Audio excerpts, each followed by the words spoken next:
చెప్పండి. నా స్పెషాలిటీయే ఇదే కదా. నేను ఏం చేసినా పెద్ద పెద్ద పనులే చేస్తాను. నాకు చిన్న చిన్న పనులు అంటే సూటే కాదు. మీరు ఈ రూట్లో చాలా దూరం ప్రయాణం చేస్తారు. అలాగే నేను ఇప్పుడు ఏం చేయబోతున్నానో మీరందరూ చూడండి. మేము ఏమీ చూడడానికి సిద్ధంగా లేవు. వద్దు, మేము చూడము. మేము వెంటనే ఇక్కడి నుండి వెళ్ళిపోవాలి. ఓహో, ఆ బ్యాగ్ ఎక్కడికి వెళ్ళిందో తెలియడం లేదే. ఆ బ్యాగ్ ఎవరిది? మీదా?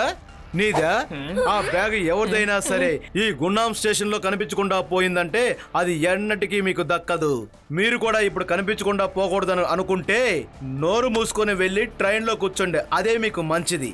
నేను ఇప్పుడు ఎవరిని ఏమి చేయదలుచుకోలేదు. నన్ను ఇబ్బంది పెట్టకండి.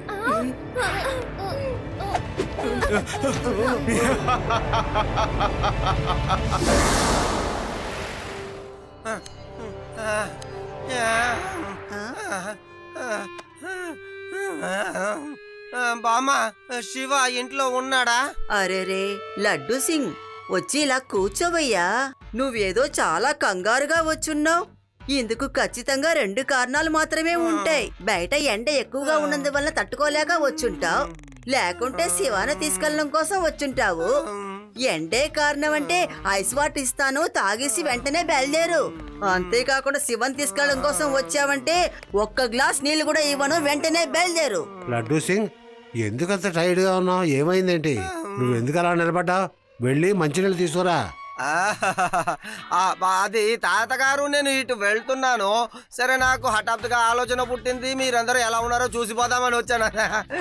బామ్మగారికి ఎప్పుడు నా మీద అనుమానమే. అది ఏంటంటే నేను ఎప్పుడైనా ఏదైనా సమస్యలోనే ఉంటానో అప్పుడే నేను మిమ్మల్ని కలవడానికి వస్తానని. ఇప్పుడు మీరే చెప్పండి తాతగారు. ఈరోజు ఉదయమే కదా నేను శుభారంభం చేసి పెట్టాను టనల్ ట్రైన్కి. ట్రైను చాలా మంచి విధంగా అక్కడి నుంచి బయలుదేరింది. ట్రైను టనల్ లోపలికి ప్రవేశించింది. ఇప్పుడు మీరే చెప్పండి తాతగారు, ఆ తర్వాత టనల్లో ట్రైన్ ఎక్కడైనా మాయమైపోతుందా ఏంటి? అవును తాతగారు, అవును. బామ్మగారు, ఇప్పుడు నాకు కాస్త మంచినీళ్ళు ఇస్తారా? తాతగారు, ట్రైన్ టనల్ లోపలికి ప్రవేశించిన తర్వాత పూర్తి ట్రైన్ ఎక్కడికి వెళ్ళిందో ఎవరికి తెలియడం లేదు. యాత్రికుల బంధువులు, మిత్రులు అందరూ నాకు ఫోన్లు మీద ఫోన్లు చేస్తూనే ఉన్నారు. ఇది నిజంగా పెద్ద సమస్యే. లడ్డు సింగ్, నీ కోసం లెమన్ జ్యూస్ తీసుకొచ్చాను. అరే, ఈ లడ్డు సింగ్ ఎక్కడికి వెళ్ళిపోయాడు? శివాను మళ్ళీ తీసుకెళ్లిపోయాడా? ఏంటి నువ్వు ప్రతి దానికి కంగారు పడిపోతూ ఉంటావు? ఏదో సరదాగా తిరిగి వద్దామని వెళ్ళాడు. పోనీలే, అది నా ఇవ్వు, నేను తాగుతాను. నువ్వు ఇస్తే ఏదైనా నాకు అమృతం లాగే ఉంటుంది. అనవసరంగా విషయాన్ని దాచాలనుకోకండి. వాళ్ళిద్దరు కలిసి ఎక్కడికి వెళ్ళుంటారో నాకు బాగా తెలుసు. రండి లడ్డు సింగ్ సార్, టనల్ లోపలికి వెళ్ళి వెతికితే మనకి తప్పకుండా తెలుస్తుంది. లడ్డు సింగ్ సార్, నేను అసలు నమ్మలేకపోతున్నాను. అంత పెద్ద ట్రైన్ ఎలా అసలు ఈ టనల్ లోపలికి వచ్చిన తర్వాత కనిపించకుండా పోతుంది? ఒకవేళ ఈ టనల్లో ఏదైనా భూతం ఉందా? అందుకనే ట్రైన్ కనిపించకుండా పోయిందా? అవునవును, భూతానికి కూడా టన్నెల్లో వెళ్ళాలని ఆశ ఉంటుందిగా. ఏం మాట్లాడుతున్నావు నువ్వు? ఇది ఏంటయ్యా లైటు? ఇది ట్రైన్ ఇంజిన్ లైట్ లా ఉందేంటి? టనల్లో నుంచి ట్రైన్ మాయమైంది కదా, మరైతే ఇటు వైపుగా అది ఎలా వస్తుంది? అందరూ పరిగెత్తండి.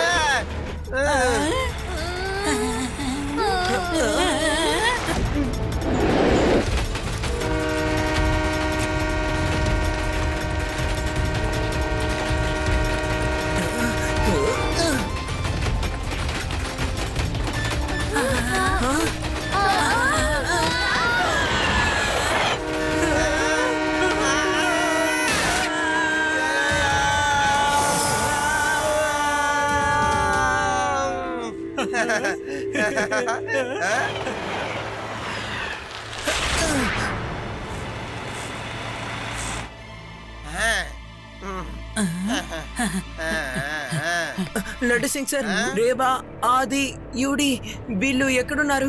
వాళ్ళందరూ ట్రాక్ కి అటువైపున దూకేశారు కదా.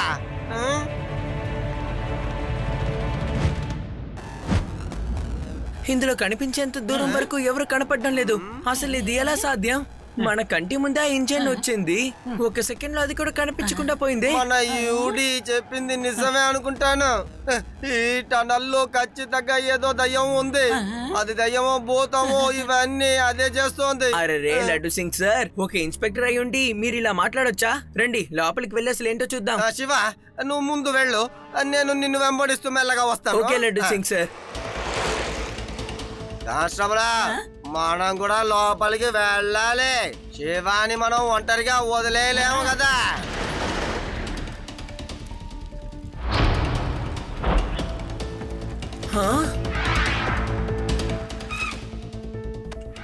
ఇది రేవా కర్చీఫ్ అంటే వాళ్ళు ఇంత దూరం తప్పకుండా వచ్చారన్నమాట. కానీ ఇక్కడి నుంచి ఎక్కడికి వెళ్ళుంటారు? ఇక్కడి నుంచి వెళ్ళడానికి వేరే మార్గమే లేదే. ఈ లైట్ ఎక్కడి నుంచి వస్తుందో అర్థం కావట్లేదు. ఒకవేళ ఇక్కడ ఏదో ఒక దారి దాగుందేమో. ఎస్, ఖచ్చితంగా ఇక్కడ ఒక మార్గం ఉంది. లడ్డు సింగ్ సార్, ఇక్కడ ఏదో దాగుంది, వచ్చి వెతుకుతారా? ఇక్కడ నుంచి లోపలికి వేరే ఒక టనల్ ఉందనుకుంటా. దొరికింది.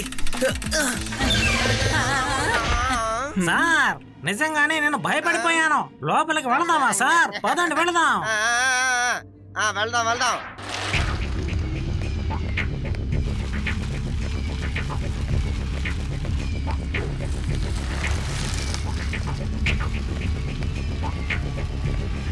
ఏంటయ్యా ఇది? ఇక్కడ ఎవడయ్యా ఇంత పెద్ద స్టేషన్ ని నిర్మించింది?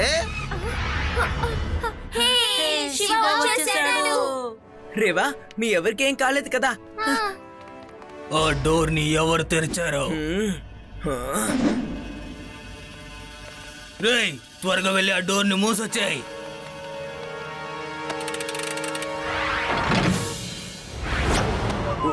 ఓహో, అయితే ఆ శివ నువ్వేనా? నా మనసులో నీ జైలుకు పంపించింది కూడా నువ్వేనా? ఇన్స్పెక్టర్ కూడా వెంట పెట్టుకుని వచ్చావు. మీ అందరికి గున్నాం స్టేషన్ లో గున్నాం సింగ్ తరపున స్వాగతం సుస్వాగతం. ఈ చిన్న పిల్లలందరిని పట్టుకొని కట్టిపడేయండి. పిల్లాడని మాత్రం చెప్పొద్దు అంకల్.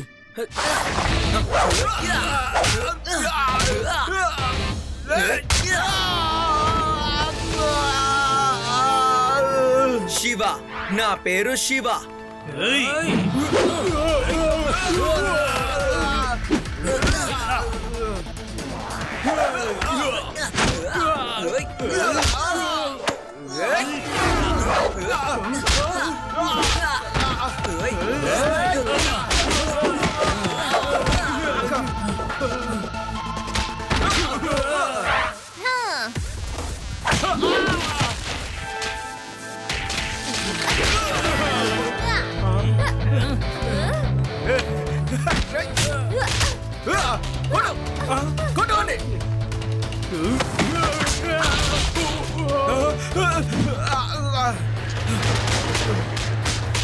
శివ, గుమ్నాన్ సింగ్ పారిపోతున్నాడు చూడు.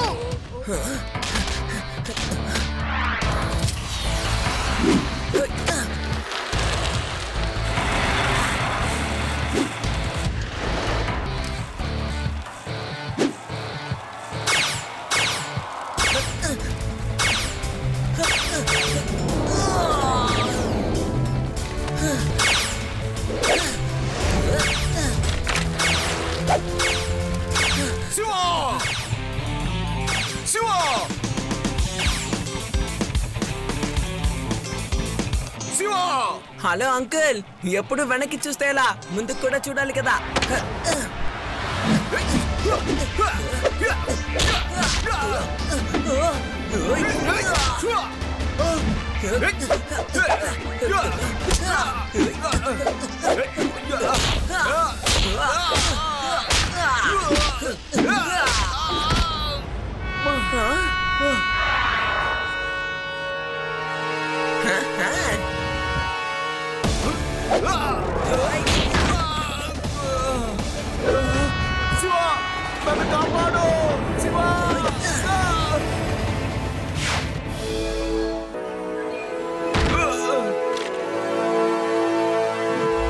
శివ, నేను ఎన్నో రోజులుగా ఎవరికి కనిపించకుండా ఉండేవాడిని. నీ వల్ల నా సామ్రాజ్యం అంతా కూలిపోయింది.